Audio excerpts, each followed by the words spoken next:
Si Rentero ay isang malungkot pangit na talunan na tinanggihan ng 100 iba't ibang mga batang babae dahil kamukha niya ang aking kaliwanghin lalaki sa paa. Gayunpaman hindi tulad mo nakilala niya ang Diyos ng pag-ibig na naaawa sa kanya at binibigyan siya ng 100 kasintahan upang pumalakpak. Nagsimula ang lahat pagkatapos lamang ng kanyang ika-100 na pagtanggi.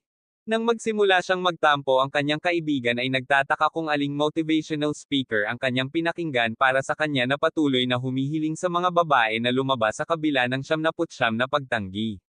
Sagot ni Rentero na gusto lang niyang magkaroon ng kasintahan para tuluyan na siyang magretiro sa kanyang kaliwang kamay. Matapos iwanan ang kanyang kaibigan tumungo siya sa isang dambana upang manalangin sa mga Diyos ng pag-ibig na tulungan siyang magkaroon ng kasintahan upang mamuhay siya sa isang high school na puno ng maraming tukana.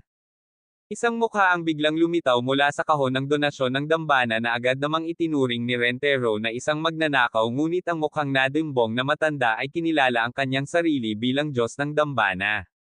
Nagtataka si Rentero kung anong uri ng Diyos ang lumilitaw na parang magnanakaw ngunit ganap na inihayag ng Diyos ang kanyang sarili at sinabi sa kanya na nakasulat sa mga bituin na makakahanap siya ng isang mainit na sisiw sa high school ang itinalaga sa kanya mula sa kapanganakan na ikinagulat niya.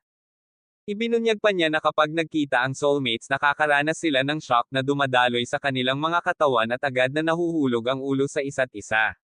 Sinabi sa kanya ng Diyos na magkakaroon siya ng ganoong karanasan sa high school kasama ang 100 iba't ibang babae na ikinagulat niya at pagkatapos ay tinanong ni Rentero kung maaari niyang sunugin ang dambanang ito kung hindi ito mangyayari na iniiwan ng Diyos na iniisip na nagpakita siya sa maling tao.